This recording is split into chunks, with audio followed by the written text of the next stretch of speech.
Pauline, Barthélémy, bonjour à tous les deux. Bonjour. Vous allez bien ce matin? Très très bien, merci. Oui, bon, malgré la pluie. Hein. Oui. Bon, voilà. Moi, ça me déprime, mais bon. Ah bon, Oui. C'est peut-être qu'une seule journée ou deux. Bon. Faut pas que ça dure, c'est tout.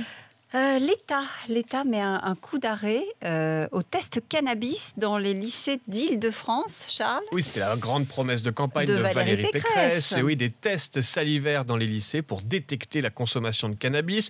La mesure a été adoptée d'ailleurs au mois de mai par le Conseil régional. Problème, le préfet de la région et donc l'État s'y oppose. Dans une lettre adressée à Valérie Pécresse, le préfet explique que la région outrepasse ses prérogatives dans le domaine sanitaire et social. Il y a des problèmes juridiques. Qui ferait passer ces tests? Comment seraient-ils financés?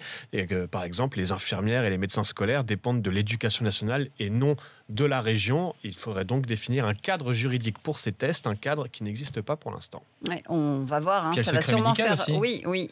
Si on Il y a fait passer beaucoup un de test et que questions, l'élève oui. il est détecté positif, qui est au courant?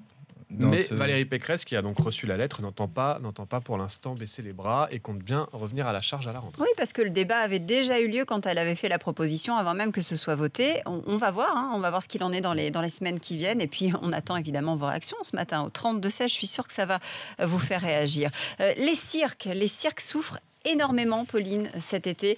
C'est vrai qu'ils avaient manifesté au début de l'été, au mois de juin, je crois. Oui, et le bilan à cette fin d'été n'est pas bon du tout. 70% de la profession est restée sans travail ces 2 mois. Il y a 450 cirques familiaux qui tournent en France pendant juillet et août, mais cette année, le public n'est pas au rendez-vous. En tout cas, il ne serait plus incité à venir. 10 cirques ont déjà fait faillite sur les 450. Selon l'association de défense des cirques familiaux, le problème se trouve du côté de la mairie. Les municipalités seraient moins enclines à les accueillir, des terrains en travaux, plus vraiment adaptés, notamment pour ce qui est de l'arrivée d'eau, pour l'accueil des animaux. Voilà, ils ne seraient plus les bienvenus, tout simplement. Il faut savoir que la France, c'est l'un des derniers pays d'Europe à accepter les cirques avec des animaux exotiques. Voilà, il n'y en a plus en Europe. Et là encore, cette année, la liste des mairies qui interdisent la venue de ces animaux s'est allongée. À cela s'ajoutent aussi quelques désagréments. Voilà, beaucoup de maires se sont plaints de l'état des terrains au départ des cirques. Peut-être que il n'y a pas assez d'entretien, il faut faire attention. En tout cas, ils ont demandé plusieurs rendez-vous au ministère de la Culture, au ministère de l'Environnement, et un grand rassemblement est prévu à Paris mercredi 7 septembre. Une salle de code réservée, Barthélémy, aux femmes. Elle va ouvrir dans une auto-école du Rhône. Oui, la polémique commence à enfler. Cet établissement ouvre ses portes lundi. La polémique en fait est née par la publication sur la page Facebook intitulée « Musulmans de Villefranche-sur-Saône » qui annonce cette ouverture. Avec bien sûr, comme promis, une salle de code réservée aux femmes, écrit l'auteur. La gérante de cette auto-école explique avoir reçu de nombreuses demandes pour le faire.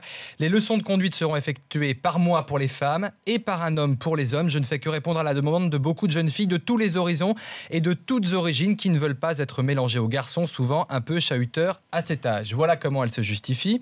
Le maire de la ville, lui, est totalement opposé à cette initiative. Il rappelle le principe de laïcité pour les établissements accueillant du public, d'autant plus que cette auto-école s'appelle auto-école de la mairie parce qu'elle est située juste à côté du bâtiment.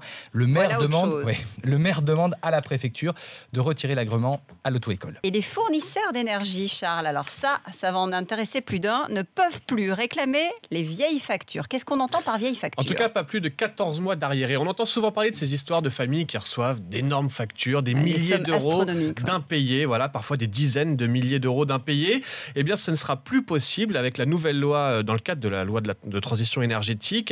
Les fournisseurs d'électricité et de gaz ne pourront plus vous réclamer d'arriérés de plus de 14 mois. Alors attention, ça ne concerne que les cas où l'erreur vient de votre fournisseur. Il n'a pas suffisamment relevé votre compteur ou il n'a pas pris en compte les relevés que vous lui avez envoyés. Dans ce cas-là, il ne pourra pas vous réclamer plus de 14 mois. En revanche, si c'est vous qui trichez un peu, qui refusez l'accès à votre compteur, qui avez oublié d'envoyer vos relevés, là, en revanche, attention, votre fournisseur pourra continuer à vous réclamer l'intégralité des sommes.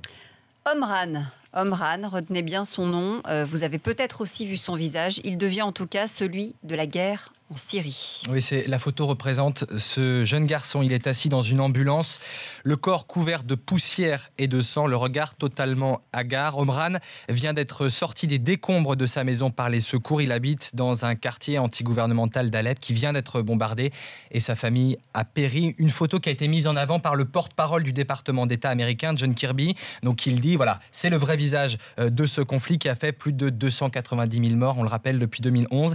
Ce petit garçon n'a jamais connu un seul jour dans sa vie sans guerre, mort, destruction, pauvreté dans son propre pays. Depuis sa parution, le hashtag Syrian Boy est devenu le plus important sur Twitter aux États-Unis et en Angleterre. C'est la deuxième fois dans ce conflit qu'une photo d'un enfant a un écho mondial. En septembre 2015, on le rappelle, c'était celle du petit Aydan, âgé de 3 ou 4 ans, décédé sur une plage turque en voulant rejoindre l'Europe. Un sans-abri n'a pas oublié d'être honnête, Pauline. Il s'appelle Jacob, on pourra le surnommer Jacob le sauveur, Jacob le bienveillant. Nous sommes au distributeur automatique de Pau entre midi et 2 lorsque Michel, 51 ans, s'apprête à retirer 150 €. La carte en fait de Michel ressort instantanément. Du coup, il se dit que son opération a échoué et il s'en va comme ça. Jacob, lui, se trouve assis juste à côté du distributeur avec son chien et quelques secondes plus tard, il entend un bruit et ce sont les billets qui sortent. Immédiatement, il prend les billets, il interpelle le monsieur. Monsieur, vous avez oublié votre argent. Évidemment, Michel n'en revient pas que le SDF lui rende son argent. Moi-même, je ne sais pas si j'aurais eu l'honnêteté de le rendre. Voilà. Michel le dit comme ça.